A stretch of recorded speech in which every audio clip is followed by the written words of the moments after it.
Hello there, I'm Pearl, and today I'm talking about migraines or migraines because it is Migraine Awareness Week here in the UK. And I've been thinking about talking about them for a while, really, because to be honest, there's something I've suffered with for nearly 40 years now. But it's become a much bigger part of my life recently because they've got a lot worse. So I've had to do a lot of research and exploration. And I'm really surprised at what I've discovered recently, considering this is something I've had to put up with, had to struggle with for such a long time. And one of the reasons it's such a surprise is because so much of the research has changed recently. So if you think you know about migraines or migraines, it's worth checking. And there's two very good resources that I've been working with. And one is an NHS website called, it's the Walton Centre. And they have a comprehensive guide to migraines, and it's very useful. And also the Migraine or Migraine Trust as well, who are doing a lot of work for this week, this awareness week. The big part of what they're doing this week is on highlighting children and people who are suffering with migraines and migraines in schools. And they're also doing an event on Sunday, this Sunday, a symposium in London, which I'm going to. So if you want to, you can come along and meet me. I'm not actually talking there or anything, I'm actually going to listen and see if I can learn anything different, anything new, which would be great. But as I said, a lot of the research, a lot of the ideas about what causes them and what they are has completely changed, well, since the last time I really did a lot of research. And we now understand that they are a neurological illness, and it's to do with the way our brains work and our nerves work, which is very different to what was thought before, that it was triggered by certain foods and that it was to do with blood vessels, things like that. So we are learning a lot about it. The other thing we're learning about it, and if you're watching this thinking, why am I watching this? I don't suffer from them. Well, one of the things that they've learned is a lot of issues that aren't headaches are actually migraines or migraines, because they're to do with the way our bodies work, our nerves work. So very common problems like dizziness, sinusitis, earache, all those kind of things can actually be migraines. Even fatigue, And one of the things I want to say to anybody who's out there who suffers from them is, obviously I've suffered with them for nearly 40 years, and I haven't let it stop me. I've travelled around the world, I've done all kinds of jobs, I've worked nights, I've worked really long hours, I've done lots of silly things, and I've not let it stop me. And that's a good thing, because migraine's really common. In fact, it is the second most common cause of people being absent from work. About 1 in 7 people suffer from migraines, and that's the ones we know about. Of course, there's a lot of people who may suffer from what we call silent migraines, where you don't actually get pain, but you get other symptoms as well. Anyway, those websites are really, really good to give you lots of information about what you can do to avoid them.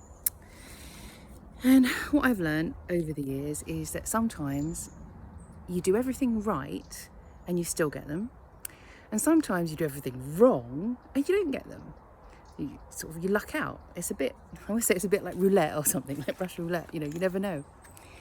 My problem is that recently they've got a lot worse, and that happens to a lot of women as we get to menopause. And it's also something that can happen in your life for other reasons. If you go through a bereavement, if you get very stressed out, all kinds of reasons. Even this summer, it being so hot, people getting dehydrated, and also with so much sunlight, things like that, too much heat and light exposure, being dehydrated, not being able to sleep at night because it's too hot. Those are all things that can cause people to have more migraines, and worse ones as well. They're not fun, are they? Not fun at all. But I've got a real focus and passion about healing, as you probably know, and I probably wouldn't have had that if I hadn't had to suffer things like this. It's made me really think about, the way our bodies work, and also mind, body, spirit. And I think, when you think about stress, really it is a holistic thing. We can't just de-stress the body, we've got to de-stress life, really. And one of the biggest things with migraines or migraines is that we need to think about lifestyle changes and making sure that our lives suit us and work for us. okay? And it's very interesting because one of the biggest tips I can give you is really double check anything your GP tells you, because I've only really got back in touch with my GP in the last year or so because it's got so bad, and I started doing some things that they recommended. And then when I go and do the research, of course, it's like, oh, actually, shouldn't have done that. GP was completely wrong. Never take cocodamol or anything like that.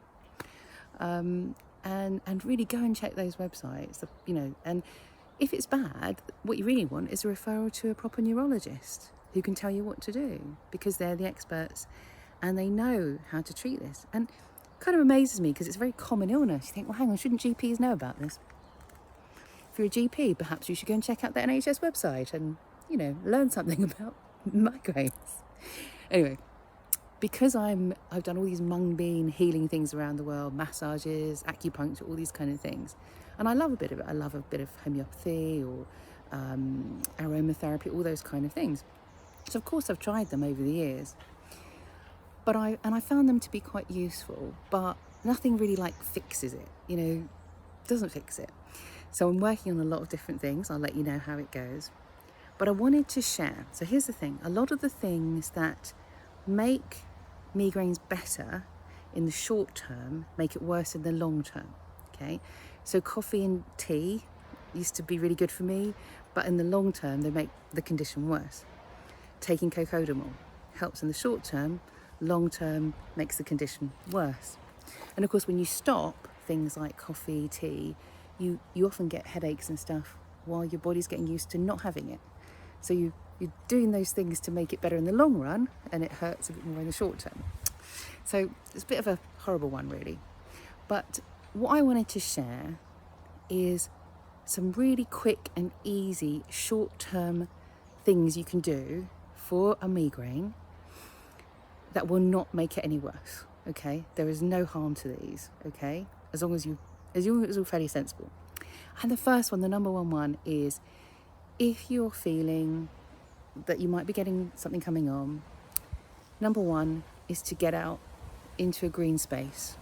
Get out into somewhere, preferably it doesn't have any background noise like that, or building noise, but where you can see green, okay? And this is one of those things that works for almost every illness. Maybe not hay fever, but sorry. There's actually Dr. Henry Marsh, who is a brain surgeon, has actually set up a green space, a green garden on the roof of St George's Hospital, because it helps people who have brain surgery to recover better. And more we're discovering that being in a green space, being in a beautiful natural space, is one of the most healing things that we can do. And I find it really, really helps if you're feeling stressed, if you've been sitting behind a screen, if you're feeling something coming on. Just a little word of warning, if you go out and do that, make sure you take drinks, make sure you take snacks, because it's very important that you don't get dehydrated, or you don't get your blood sugar doesn't get too low, because those are the things that can make migraines worse. And of course, be careful of the sunlight, okay? So get in the shade, or wear a baseball cap, or some nice sunglasses, okay? So that can be a really great thing. And as it gets cooler, as we get into winter, those green spaces are going to become much, much more lovely and better for you if you're starting to suffer, okay? Number two is aromatherapy. I actually use Aromatherapy Associates de-stress oil. So I use that in the shower. There's a shower oil you can use, and there's also a body oil, and there's also a roll-on and that kind of thing. And I find that really helps me if I'm feeling a bit like I could get a migraine. And I find that if I use that in the shower, and the smell and everything can really, really help. And it also really helps if I've had a migraine and it's sort of hanging around. It's like it's not clearing, because sometimes they can sort of really hang on in there for a bit when it's finished, but it's like it won't go away. You still feel and all that. Try aromatherapy, but try different smells and see what works for you, okay? And it doesn't even have to be posh aromatherapy. It doesn't have to be something proper. It could be the smell of coffee. I wouldn't recommend that. Or the smell of roses. It could be anything. It could be your favourite bath lotion, something like that. So do check it out. Another tip, be careful when you use aromatherapy because showers and baths can dehydrate you. So make sure that you drink lots of fluid before you go in there or when you just come out, okay? So that's another easy one. And really, I think the easiest tips are those. Make sure you've got snacks, make sure you've got drinks, make sure you just look after yourself and take care. And as another tip, which seems at odds with my whole get out into the natural world, is I've actually found over the years that one of the best things I can do when I'm feeling a bit is to watch a great film or something fun like Friends or a comedy. But the important thing I find is to make sure there's no adverts, because for me the text and that breaking up and that whole shouty thing that you get with adverts can make it worse. So if you can, even on a laptop, maybe you can get into bed, that's all right. But sometimes just relaxing, stopping work, get into a dark room. This one really helps me actually if I've got a really bad one and I can't go to sleep. So sometimes I lie there and I'm in a lot of pain and I want to go to sleep, but it's not happening. And it can be so frustrating and it can be so upsetting that I find sometimes the best thing is if I just sit up and put on a comedy, and at least it kind of gives me a break. It gives me a break from lying there, sort of, going over it. Another tip is music, really nice music. And this also I find is one that I use when it's really bad, but you could use it all the time, And a couple of tracks I use, which are absolutely fantastic when I'm trying to sort of go to sleep, when I'm in a lot of pain, is Weightless by Marconi Union. And the other track is Hawaiian Lullaby by the great Hawaiian artist Is. And what I find is I sort of sing along to it in my head, and that sort of helps me to stop thinking about the migraine or stop stressing about anything that's stressing me out. And of course, meditation, mindfulness are really great for pain. And it's really good if you can remember to breathe. So remember to, if you're lying in bed or if you're feeling stressed, most importantly, first of all, get away from anything that's making it worse. So don't use this, don't say you're going to use this while you're working, because if you're starting to get one because you're reading or you're sitting at the screen, or even if you're in a meeting, know yourself and know that, okay, you have to say to somebody, look, I'm sorry, I don't feel very well, and I'm going to have to depart and we'll reschedule. And when you get away from that and you get into your peace, or even if you're lying in your bed and you're just struggling with it, just remember breathing in and breathing in, breathing out and breathing out. And the most important thing is I know what it's like when it's awful, awful, awful. And remember, as you breathe, this will pass. This will pass, okay? So you're breathing in and out, and you know that this migraine, this pain will pass, and you will have a day without it, and you will be able to walk around and do things like this and mess about like me on a day today when my head doesn't hurt. And there will be good days. And when you have your good days, I'll give you one more piece of advice. Use your good days wisely. Because if there's anything I've learned from migraines, it is that we really need to treasure our health. We really need to treasure our time and the good times and the times when we feel healthy and happy and enjoy life while we can. And even if you are ill, you're feeling really bad, we can try to enjoy life anyway. And one of the ways that we can really do that when we have migraines, no matter what we have actually done to trigger it or whatever, when we're in that pain, we don't need to beat ourselves up, okay? And this is the difference between pain and suffering, okay?